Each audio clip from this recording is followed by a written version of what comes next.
Assalamualaikum warahmatullahi wabarakatuh. Salam sejahtera bagi kita semua. Pertama-tama, marilah kita panjatkan puji syukur atas kehadirat Tuhan Yang Maha Esa, karena atas rahmatnya kita bisa melaksanakan kegiatan debat kali ini. Kami dari PKN 19, kelompok 4, akan membicarakan topik mengenai toleransi kehidupan umat beragama dalam kebebasan mengeluarkan pendapat pada proses berbangsa dan bernegara. Saya Sultan Zarafi Rizky, selaku moderator akan mengatur jalannya debat hari ini. Peserta debat pada hari ini dibagi menjadi 3 kelompok, yaitu kelompok afirmasi, oposisi, dan netral. Maka dengan ini, pada acara debat hari ini, saya nyatakan dibuka. Selanjutnya, pembicara tim afirmasi, saya persilakan menyampaikan argumennya. Baik, terima kasih moderator. Secara harfiah, manusia adalah makhluk bebas. Bebas di sini berarti setiap manusia bebas menentukan apa yang telah dan akan terjadi dalam hidupnya. Kebebasan manusia adalah hak asasi manusia yang tidak dapat dilanggar oleh siapapun. Menurut Undang-Undang RI Nomor 39 Tahun 1999, hak asasi manusia adalah hak dasar yang secara kodrat melekat pada diri manusia dari lahir hingga akhir hayatnya, sehingga harus dilindungi, dihormati, tidak boleh diabaikan, dipertahankan, dikurangi, ataupun dirampas oleh siapapun. Dalam Deklarasi Universal HAM atau DUHAM, PBB yang dideklarasikan pada 10 Desember 1948, tepatnya pada pasal 19, dijelaskan terkait dengan hak kebebasan seorang diri manusia. Menurut deklarasi tersebut, setiap orang berhak atas kebebasan berpendapat dan juga mengekspresikannya. Kebebasan itu mencakup kebebasan dalam berpegang teguh atas pendapat tertentu tanpa adanya gangguan dari pihak manapun.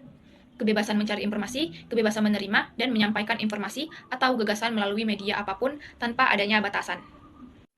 Kebebasan berbicara dan berpendapat adalah kebebasan yang mengacu pada sebuah hak untuk berbicara secara bebas tanpa adanya tindakan sensor atau pembatasan. Akan tetapi dalam hal ini tidak termasuk dalam hal untuk menyebarkan kebencian. Dapat didefinisikan dengan istilah kebebasan berekspresi yang terkadang digunakan untuk menunjukkan bukan hanya kepada kebebasan berbicara lisan, akan tetapi pada tindakan pencarian, penerimaan, dan bagian dari informasi atau ide apapun yang sedang dipergunakan. Kebebasan berbicara di Indonesia telah dijamin, salah satunya yang tercantum dalam Undang-Undang Dasar 1945 Pasal 28, di mana dalam pasal ini menjamin semua warga negara untuk bebas mengeluarkan pendapat baik secara lisan maupun tulisan tanpa takut adanya hal yang akan mengganggunya. Hal tersebut didasarkan pada kebebasan berbicara dan berpendapat merupakan salah satu hak asasi manusia. Di dalam pasal 281 ayat 2 Undang-Undang Dasar tahun 1945 dengan tegas disebutkan bahwa dalam menjalankan hak dan kebebasannya, setiap orang wajib untuk tunduk kepada pembatasan yang ditetapkan dengan undang-undang, dengan maksud semata-mata untuk menjamin pengakuan serta penghormatan atas hak dan kebebasan orang lain untuk memenuhi tuntutan yang adil sesuai dengan pertimbangan moral, nilai-nilai agama, keamanan, dan ketertiban umum dalam suatu masyarakat demokratis. Nah, berdasarkan uraian tadi, kebebasan tersebut bukanlah kebebasan yang tanpa batas, tetapi kebebasan bersyarat. Ketika kita dalam melakukan aktivitas apapun, akan selalu bersinggungan dengan hak orang lain. Begitu pula dalam penggunaan hak kebebasan menyampaikan pendapat yang harus menghormati harkat dan martabat orang lain. Selanjutnya, pembicara tim oposisi, saya persilakan menyampaikan argumennya. Nilai toleransi dan saling menghargai satu sama lain telah menjadi nilai moral yang sudah tertanam di Indonesia. Hal ini disebabkan karena Indonesia merupakan negara dengan berbagai macam adat, budaya, dan juga agama. Pemerintahan Indonesia mengakui 6 agama, yaitu Islam, Kristen, Katolik, Buddha, Hindu, dan Konghucu. Perbedaan inilah yang membuat Indonesia kaya akan budayanya dan karakter bangsa Indonesia untuk saling menghormati. Negara Indonesia juga memberikan kebebasan bagi warganya untuk memeluk dan mengamalkan ajaran agamanya masing-masing. Seperti yang tertulis pada UUD Negara Republik Indonesia tahun 1945, pasal 29 ayat 2 yang berbunyi, negara menjamin kemerdekaan tiap-tiap penduduk untuk memeluk agamanya masing-masing dan untuk beribadat menurut agamanya dan kepercayaannya itu. Dari sini kita bisa melihat bahwa Indonesia memberikan kebebasan penuh bagi warganya untuk memilih agamanya masing-masing. Maka sudah seharusnya tinggi toleransi kita sebagai warga negara harus tinggi untuk menyelesaikan hak bebas tersebut. Terima kasih. Toleransi kehidupan umat keberagaman dalam kebebasan mengenai pendapat pada proses berbangsa dan bernegara. Nah, jadi di sini saya menjelaskan toleransi kehidupan untuk beragama dalam kebebasan mengenai pendapat pada proses berbangsa dan bernegara, yaitu hak dan kebebasan beragama. Menurut dan Riks, negara tidak bisa melarang agama apapun yang masuk di Indonesia sepanjang sesuai dengan pendapat ketuhanan yang Maha Esa. Jadi intinya kita warga negara tidak bisa dilarang untuk bebas berpendapat. Dan terakhir, pembicara tim netral, saya persilakan menyampaikan argumennya. Kebebasan berbicara dan berpendapat adalah kebebasan yang mengacu pada sebuah hak untuk berbicara secara bebas tanpa adanya tindakan sensor atau pembatasan. Akan tetapi, dalam hal ini tidak termasuk dalam hal untuk menyebarkan kebencian yang dapat diidentikan dengan istilah kebebasan berekspresi yang terkadang digunakan untuk menunjukkan bukan hanya kepada kebebasan berbicara lisan, akan tetapi pada tindakan pencarian, penerimaan, dan bagian dari informasi atau ide apapun yang sedang dipergunakan. Setelah masing-masing tim telah memberikan argumennya masing-masing, selanjutnya saya berikan kesempatan pada masing-masing kelompok untuk memberikan komentar atau tanggapan atas argumen lawan. Kepada pembicara tim afirmasi, saya persilakan menyampaikan tanggapannya. Baik, terima kasih moderator. Tanggapannya ialah, sebagai negara demokrasi, di Indonesia tentu kebebasan berpendapat menjadi hak yang dilindungi oleh konstitusi. Namun, jika kebebasan berpendapat dimaknai sebagai kebebasan yang sebebas-bebasnya dalam menyampaikan ide, gagasan, dan pikiran di publik, maka kebebasan berpendapat akan menjadi bumerang bagi negara, yang salah satunya adalah maraknya ujaran kebencian atau biasa disebut hate speech, yang bisa menimbulkan sikap intoleran. Meningkatnya sikap intoleran di Indonesia, maka bisa mengancam integritas dan keutuhan bangsa. Selanjutnya, tim oposisi dipersilahkan. Menanggapi argumen dari tim afirmasi, ada beberapa hal yang ingin saya sampaikan. Pertama-tama, saya ucapkan terima kasih atas argumen yang telah diberikan. Dari keterangan tersebut, kebebasan berbicara memang hak bagi semua orang.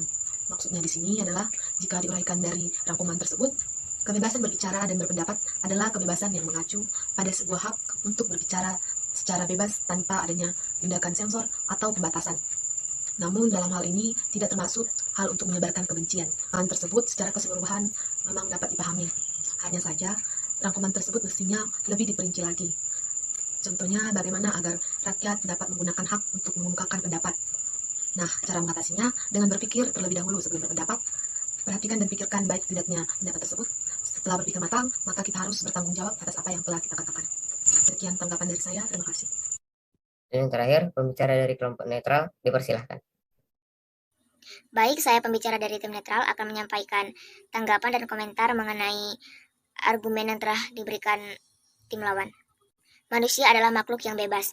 Bebas dalam artian bebas memilih apa yang menjadi pilihannya di kehidupan yang akan datang serta apa yang telah menjadi pilihannya di kehidupan yang telah dijalaninya. Setiap orang berhak atas kebebasan berpendapat dan mengekspresikannya. Kebebasannya meliputi kebebasan mencari informasi, kebebasan mengeluarkan ide atau gagasan, serta kebebasan memeluk agama dan kepercayaan.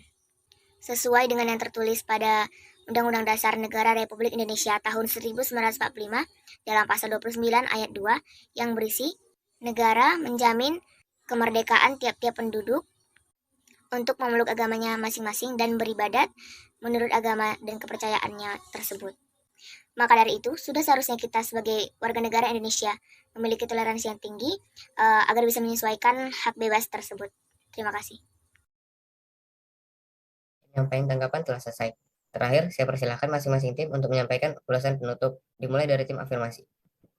Baik, sebagai penutup dari kami tim afirmasi, kebebasan berpendapat merupakan salah satu hak asasi manusia. Hak tersebut diatur dalam Undang-Undang Dasar. Kebebasan mengemukakan pendapat tergantung pada tingkat presentasi warga negara dan kondisi yang ada pada masa sekarang. Sebagai warga negara, diharapkan dapat menggunakan haknya dalam berpendapat dengan batasan dan bijaksana, mengingat negara Indonesia merupakan negara hukum dan negara yang demokratis. Sekian dari kami tim afirmasi, kami ucapkan terima kasih. Selanjutnya, pembicara dari tim oposisi dipersilahkan. Baik, adapun penutup dari kami tim oposisi yaitu bahwa Indonesia memiliki hak berpendapat dan hak dalam memilih.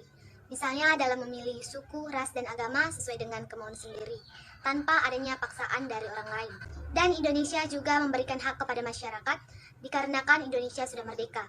Dan aturan-aturan yang ada dari negeri lain pun sudah terlepas. Merdeka dalam arti terbebas dari segala macam belenggu, aturan, dan kekuasaan dari pihak-pihak tertentu. Merdeka merupakan sebuah rasa kebebasan bagi makhluk hidup untuk mendapatkan hak dan berbuat sekendaknya, misalnya kebebasan mengeluarkan pendapat. Sekian dari kami tim oposisi, kami ucapkan terima kasih. Dan yang terakhir, dari pembicara tim netral dipersilahkan. Jadi, kesimpulan yang dapat kita ambil pada debat ini adalah hal yang harus digarisbawahi bahwa dalam mengartikan makna kebebasan itu tergantung pada subjeknya. Apakah subjek menempatkan rasionalitasnya untuk memaknai kebebasan atau lebih mengandalkan batinnya untuk menjawab arti kebebasan? Pembuktian mengenai kebebasan itu ada, ataupun hanya fiktif belaka. Tidak hanya sekedar berasumsi saja. Metodologi ilmiah untuk membuktikan kebenarannya. Berdasarkan hal tersebut, kebebasan benar-benar ada ataupun fiktif belaka hanya dapat dinilai dengan subjek yang menilainya. Setelah penyampaian ulasan penutup selesai, maka dengan ini debat kami tutup. Baiklah, sekian debat dari kelompok kami. Mohon maaf apabila ada kekurangan. Wassalamualaikum warahmatullahi wabarakatuh.